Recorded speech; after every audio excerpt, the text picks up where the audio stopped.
오늘 총정리해 보겠습니다. 지금까지 공부한 내용이 여기 이제 뼈다귀입니다. 뼈다귀 위주로 잘 정리해서 살점을 약간 붙여 나가는 식으로 하다가 더 이상 못 붙이겠다 그러면 포기해도 상관없습니다. 기본적인 내용만 잘 아시면 돼요. 자, 오늘 공부했던 내용이 투자론 중에 기대되는 현금 수지를 측정하는 거 공부했습니다. 자, 영업의 현금 수지는요, 매액이 영업 활동을 통해서 들어온 돈이죠. 요걸 얘기하는데, 자, 여기다 가능조소득에서 가능조소득이라는 것은 하루도 빠짐없이 임대한다고 가정했을 때 들어온 돈이죠. 요걸요, 가능조소득이다. 예를 들어 20칸이 있다면 한 칸당 연간 500만 원 받으려면요, 500만 원 곱하기 20칸 해주면 돼요. 요걸요, 가능조소득이다. 근데 어디가 하루도 빠짐없이 임대합니까? 때로는요, 자, 이 빈방이 생길 수도 있어 없어요? 이것도 좀 감안해 줘야 되고, 그 다음에 때로는 못 받게 되는 임대료도 생길 수가 있어 없어요? 이것도 좀 빼줘야 됩니다. 이걸요, 불량부채, 공실이라든가 행여나 못 받게 되는 돈도 빼줘야 되고, 감안해서, 때로는 부수입도 생길 수가 있어 없어요? 자판기 수입이라든가 이런 생길 수 있는 거 아닙니까? 요거는 더해줘야 됩니다. 이렇게 계산한 거를요, 유효조소득, 이렇게 합니다. 아니면 유효 총소득 해주는데, 얘네들은 말은 소득이지만 사실은 경비를 하나도 안 뺀 거죠. 소득이라 할 수 없는 겁니다. 그래서 여기서 각종 경비를 빼내야 됩니다. 관리비라든가 이런 각종 경비를 빼낸 거를요, 순영업소득이라는 겁니다. 수도요금, 전기요금, 가스비라든가 종업원 급여라든가 유지비, 수선비, 보험료 같은 거 있죠. 다 빼줘야 됩니다. 이렇게 해서 계산한 거를요, 순영업소득, 여기서요, 이 은행에다 납부할 원금이자 있죠. 요거를요, 부채 서비스액 해줍니다. 여기까지 뺀 금액을요, 세해 전 현금 흐름, 혹은요, 세해 전 현금 수지, 이렇게 합니다. 자, 요거 세해 전하면 항상 소득세가 포함되어 있는 겁니다. 여기서 각 여러 가지 사업소득세, 아까 얘기한 이런 거를요, 영업소득세 해줍니다. 자, 사업소득세를 사업활동과 관련돼서 들어온 소득에서 부과하는 걸 싸잡아서 영업소득세 해줍니다.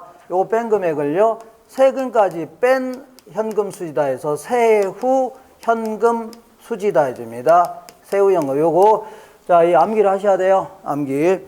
요때 여기서 주의할 게 뭐가 있냐면, 요걸 특히 주의해야 됩니다. 영업 경비 중에 간혹가다 감가상각비를 물어보는 경우가 있는데, 요거는 절대 포함시키면 돼야 한대요. 안 됩니다. 요거는 현금이 나간 게 아닙니다. 계산상, 자, 이 기업 성과라든가 아니면 세금 계산하려고 빼주는 거지, 실제로 뺀 돈이 나간 게 아닙니다. 절대 빼면 안 되고, 그리고 재산세는 포함시키되, 자, 소득세는 포함시키면 돼야 한대요. 안 됩니다. 소득세는 밑에서 소득을 부과하기 직전에 소득을 만든 다음에 얘가 크면 높은 세율이 부과됩니다. 얘가 작으면요, 낮은 세율이 부과되기 때문에 밑에서 빼는 겁니다. 자, 이걸 암기할 때는요, 이렇게 가유순 전후한 다음에 한 칸 떼고 경비 빼고 빚 갚고 세금 내고, 가유순 전후한 다음에 경비 빼고 빚 갚고 세금 내고, 이것도 암기하고자 한다면 공부는 안 하고 맨날 기타만 치고 있네, 이렇게 암기하시면 돼요. 이번에는 처분했을 때도 돈 들어와 안 들어와요? 들어오죠. 그래서 자, 이거 한 5억, 이 8억짜리를 13억 정도 받을 것 같다. 이거를요, 예상되는 매도 가격, 이렇게 합니다. 자, 이게 다 들어오는 게 아니라 매도하는 과정에서 각종 경비 나가요, 안 나가요? 나가죠. 가장 대표적인 게 중개 수수료입니다. 요거 뺀 금액을요, 매도 경비라 하는데 뺀 금액을요, 순매도액 해줍니다. 순매도액. 순하면 항상 각종 경비를 빼는 겁니다. 여기서 자, 뭘 빼야 되냐면, 은행에서 빌린 돈이 있는데 처분할 때까지 못 갚은 돈 있어 없어요? 요것도 갚아야 됩니다. 은행이 갚으라고 할 거 아닙니까? 부동산이 없어지는 바람에 요걸요, 미상환된 저당 잔금이다. 여기까지 뺀 금액을요, 세해 전 지분 복귀액, 이렇게 얘기합니다. 자, 항상 세해 전하면요, 소득세가 포함되어 있는 겁니다. 여기서 말하는 소득세는요, 양도소득세를 얘기하는데, 요거는 자본이 또 다른 자본을 낳았다는 얘기죠. 가만히 있어도 시세가 오른 거 아닙니까? 그래서 이거를 뭐라 하냐면, 양도소득세 이런 것들을 자본이득세, 이렇게 얘기합니다. 싸잡아서 자본이득세까지 뺀 금액을요, 세금까지 뺀 지분 복귀액이라고 해서 세후 지분 복귀액이다 해줍니다. 복귀액이다. 자, 이것도 마찬가지로 암기할 때는요, 이게 매순 전후다. 매순 전후 한 다음에, 자, 여기서 보면 처음부터 경비 빼고 빚 갚고 세금 내고, 경비 빼고 빚 갚고 세금 내고, 이렇게 기억하시면 돼요. 되셨죠? 이렇게. 자, 이렇게 해서 나간 돈과 들어온 돈을 뭐 이렇게 확인해 봤네요. 그러면 이제 마지막으로 경제성 분석한다 해줍니다. 경제성 분석한다는 얘기는 나간 돈과 들어온 돈을 분석해서 여러 가지 투자 분석 기법을 동원해서 최종 결정하겠다 그런 얘기인데, 그 중에서 가장 중요한 방식은요, 할인 현금 수지 분석법인데, 여기는 크게 세 가지가 있습니다. 요거는요, 화폐의 시간 가치를 고려한다. 그 얘기는 얘는 나간 돈과 들어온 돈을 단순히 비교하는 게 아니라 얘를 다른 데 투자했더라면 그 정도 위험 수준에 따라서 다른 데 투자했더라면 충분히 얻을 수 있는 수익률이 있죠. 이걸요, 요구 수익률이라는 겁니다. 요구 수익률을 얻을 수 있는 곳에 투자했더라면 이 정도 버는데 내 부동산은 이거보다 더 많이 벌 수 있다는 얘기죠. 이걸 고려해서 결정하는 겁니다. 이거를요, 화폐의 시간 가치를 고려한다. 네, 그 중에서 맨 먼저 내부 수익률법이라는 것은 1억 투자했는데 1년 후에 파니까 1억 2천만 원 정도 들어온다. 그러면 곧바로 1억 투자하니까 20%를 벌 수 있어 없어요? 있죠. 이걸 내부 수익률 혹은요, 기대 수익률이 하는 겁니다. 얘는요, 다른 데 투자했더라면 화폐의 값어치가 달라지는 거를요, 수익률 가지고 비교합니다. 그러니까 다른 데 투자하면 몇 프로밖에 못 벌어요? 10%밖에 못 벌죠. 그러니까 내부 수익률하고 다른 데 투자했더라면 들어올 수 있는 수익률인 요구 수익률을 비교해서 내부 수익률이 요구 수익률보다 크거나 같을 때 선택하겠다는 얘기죠. 이렇게. 요 이제 지금까지 한 게 요건데, 요걸 분석의 틀을 확 바꿔서 이렇게 분석해 보겠습니다. 어떻게 하냐면 1억 투자하니까 1억 2천만 원 들어오죠. 근데 나간 돈과 들어온 돈을 단순히 비교하는 게 아니라 앞으로 들어올 돈을요, 다른 데 투자했더라면 얻을 수 있는 수익률로 할인하는 겁니다. 복리 형태로 할인하는 겁니다. 그러면 얼마 나와요? 1억 909만 원이 나오는데, 이거의 의미를 볼게요. 자, 얘는요, 1억 2천만 원에서 10% 뺀 게 이거죠? 거꾸로 한다면 여기다 10% 붙인 게 이겁니다. 그럼 다른 데 투자하면 몇 프로밖에 못 벌어요? 10%밖에 못 버는데, 다른 데 투자해서 1억 2천만 원이 되려면 현재 얼마는 투자해야 돼요? 1억 909만 원은 투자해야 10% 벌면서 1억 2천 되는 거 아닙니까? 근데 내 부동산은요, 1억만 투자해도 1억 2천 되니까 벌써 얼마가 이득이라고요? 909만 원만큼 이득이라는 얘기죠. 그래서 자, 여기서 요거 뺀 거를 수년가 해줍니다. 그러니까 얘보다 커야 되죠. 그럼 다른 형태로 한다면 여기서 요거 뺀 게 0보다 클 때 투자하겠다입니다. 뭐보다 투자할 때요? 0보다 크거나 같을 때 선택하겠다는 얘기는 얘보다 클 때 투자하겠다 그런 얘기입니다. 그리고 요거에 이름을 붙여볼게요. 요거를 순현가 이렇게 얘기합니다. 자, 무슨 현가라고요? 순현가다 이렇게 얘기합니다. 요거는요, 요거의 이름이요, 현금 유입액의 현가. 뭐의 현가라고요? 유입액의 현가. 그리고 요 1억을요, 유출액의 현가라는 얘기는 제로 시점에 나간 거니까 투자액을 얘기합니다. 투자액을. 그래서 이렇게 해서, 자, 암기할 때는요, 먹고 나서 배출하는 거죠. 먹지도 않고 배출할 게 있어 없어요? 없죠. 그래서 먹고 나서 배출한다. 기억하시고. 얘는 수익성 지수법은요, 여기서 요거 뺀 걸 순환가로 한다면 이것분의 이거 한 거를요, 수익성 지수라는 겁니다. 그러니까 이것분의 이거. 그러니까 1억 909만 원을 1억으로 나눈 거 있죠. 그러면 계산하면 1.0909 나오는데 요거를 수익성 지수라는 겁니다. 뭔 지수라고요? 수익성 지수는 얘는 분수니까 1을 기준으로 합니다. 1보다 크거나 같을 때 선택하겠다는 얘기입니다. 그리고 요거에 이름을 붙여볼게요. 요거를요, 수익성 지수다 해줍니다. 얘는요, 요거를 현금 유입액의 현가, 유입액의 현가에서 유출액의 현가로 나눈 값인데, 유출액의 현가로 나눈 값인데, 요거는 암기할 때 2분 위에 있어요? 밑에 있어요? 위에서 먹고 밑에서 배출하는 거 아닙니까? 그죠? 그래서 이렇게 하면 좀 헷갈리지 않을 겁니다. 이것도 무지하게 헷갈립니다. 자, 그리고 요거는 그냥 아예 암기하세요. 얘는 내부 수익률은요, 나 무슨 소리인지 모르겠다 그러면 수년가를 0, 수익성 지수는요 1로 만드는 할인율이다. 이렇게 암기하시면 돼요. 순환가는 뭐라고요? 0. 수익성 지수는요 1로 만드는 할인율. 정리할 수 있나요? 이렇게 해서 여기 이제 가장 기본이 되는 뼈다귀니까 요것만 알더라도 기본적인 문제는 다 맞춥니다. 맞춰요. 그래서 그리고 지문 5개를 다 하려고 하면 힘듭니다.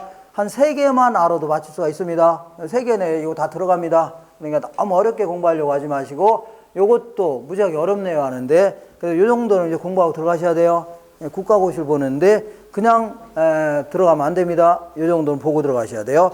자, 그럼 이번에 금융론 알아볼게요. 금융론은요 자금의 조달을 금융이라는 겁니다. 한쪽에서는 자금을 조달해주고 다른 쪽은요 자금을 조달받고 해주는 겁니다. 이때 이제 자금을 조달하는 방식은요 이 갑이라는 사람이 을한테 돈을 빌리면서 자, 이 그 차용증서라든가 차용증서다 아니면 자, 유가증권이 채권의 형태로 발행하는 이러한 형태의 금융을요 부채금융이다 이렇게 합니다. 그리고 돈을 출자받으면서 지분증서라든가 지분증서다 아니면은요 뭐 이 주식을 주권이라는 겁니다. 주식을 발행하는 이러한 형태의 금융을요 이걸 지분금융이다 이렇게 합니다. 그러니까 내가 이제 저게 회사하고 나라면 내가 회사한테 돈 빌려주는 거 있죠. 이걸요 부채금융. 내가 회사하고 나라면 내가 주인의 형태로 참여하는 겁니다. 같이 주인하자 그런 얘기입니다. 이런 형태를요 지분금융 해줍니다. 그래서 이거 매우 자주 물어보니까 정리하셔야 돼요. 우리 앞으로 이제 이런 내용을 공부할 거니까 약간 몰라도 상관없습니다.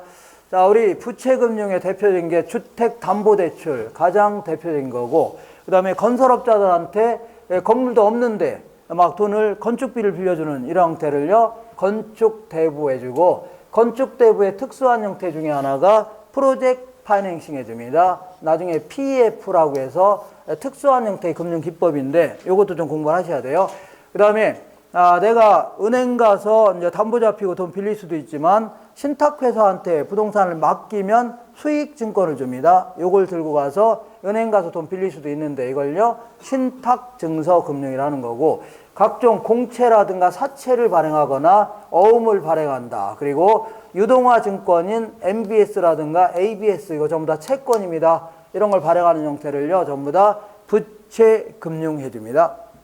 그 다음에 자, 지분금융은요 가장 대표적인 게 부동산 투자회사인데 이거는 부동산 투자회사법에 따라 설립된 회사인데 얘네들은 자금을 긁어모으면서 주식을 발행합니다. 대표적인 지분금융이고, 그 다음에 조인트 벤처라든가 신디케이트 이런 것들은 개발업자한테 이제 은행들이 주로 참여하는데 요거는 50%의 동등한 지분으로 참여하는 형태고, 요거는요 여러 개의 대출관이 참여합니다. 지분을 통해서 참여하는 형태를요 부동산 신디케이트. 그 다음에 각종 회사가 공모를 하거나 사모를 통해서 자, 이 사업 규모를 늘리려고 신주를 발행할 수 있거든요. 이거 신주 발행하면 돈 들어와 안 들어와요?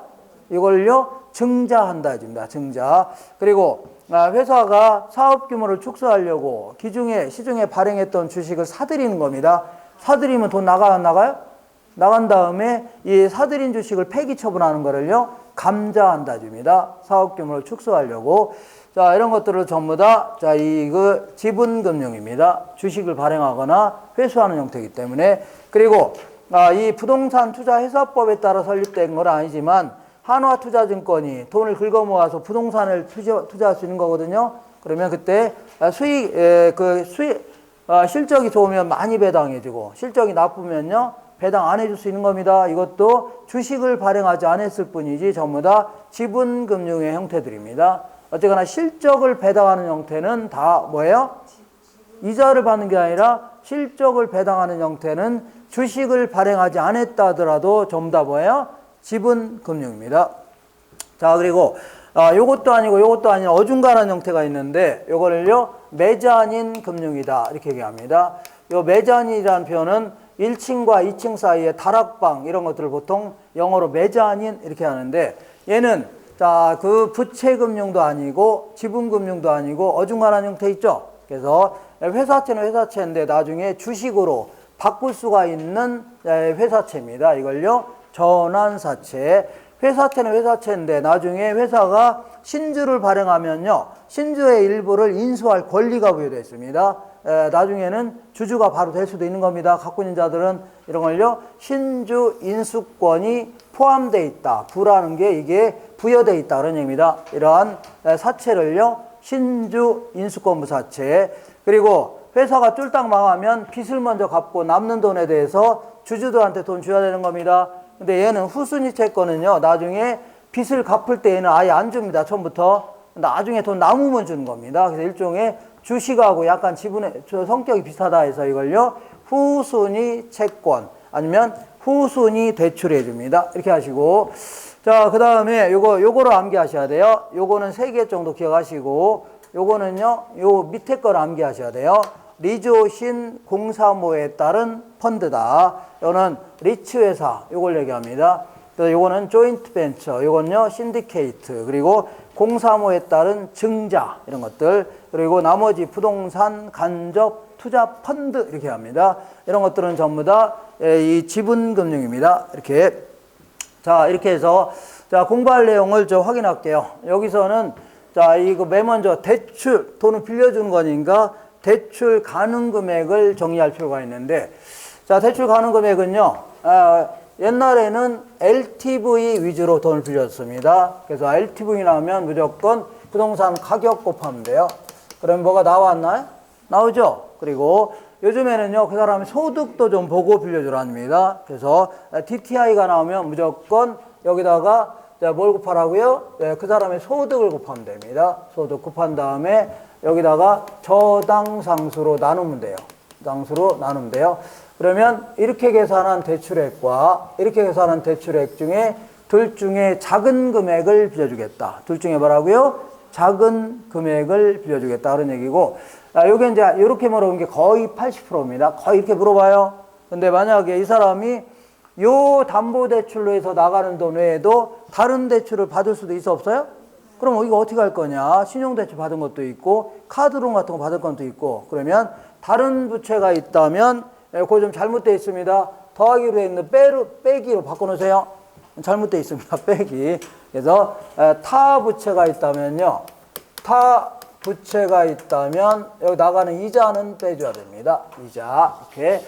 자, 이렇게 해서 이렇게 물어보는 게, 여기까지 포함해서 물어보는 게 딱 10%. 그동안 딱 2번 물어봤습니다. 그리고 나머지 10%는요, 이 그 부채 감당률이라는 걸 가지고 물어보는데, 그거는 아직 공부도 안 했기 때문에 나중에 3월 달에도 상관없습니다. 그래서 이렇게 해서 요것만 알으면 거의 90%까지는 다 맞춥니다. 90%. 되셨죠? 이렇게. 요걸 암기하셔야 돼요. 암기. 자, LG전자 주식 가격이 폭락하니까 뒤에 있는 소나 줘. 소 나누기 줘. LG전자의 주식 가격이 폭락하니까 열이 받아 안 받아요? 받으니까 뒤에 있는 소 나누기 줘. 뒤에 있는 소나 줘. 개나 주면 돼요? 안 돼요? 개나 주면 안 돼요. 개는 그래도 인간들이 잘 이쁘게 하면서 잘 비용도 많이 받고 하는 거 아닙니까? 근데 소는요, 평생을 그냥 일만 하다가 이제 죽는 거 아닙니까? 그래서 옛날에는요, 이게 이제 버스였습니다. 요 소 타고 이제 학교도 다니고. 아버지한테 물어보세요. 네, 그리고 소가 이제 옛날엔 트랙터였습니다. 뭐 했다고요? 트랙터. 얘가 이제 논밭도 막 갈고 했습니다. 네, 그리고 죽으면 이제 그 평생 일했으니까 고이 묻어줘야 되는데, 인간들이 또 악랄하게 먹었습니다. 이거를. 그러니까 얼마나 불쌍합니까? 그러니까 자, 뒤에 있는 누구라 주라고요? 소나 줘. 이렇게. 개나 줘 하면 돼요? 안 돼요? 안 되고, 소나 줘. 재미없나요? 이거 재밌는 건데, 이거. 이거 웃기는 건데 별로 안 웃기나 보네. 자, 뒤에는, 많이 웃으셨네요? 그래서요. 어쨌거나 이렇게 하시고, 다음 주에 요거 이제, 아까 금융론 못다한 얘기 있죠? 그리고 전부 다 할 겁니다. 자, 오늘 얼른 가 쉬시고, 다음 주에 뵙도록 하겠습니다. 고생하셨습니다.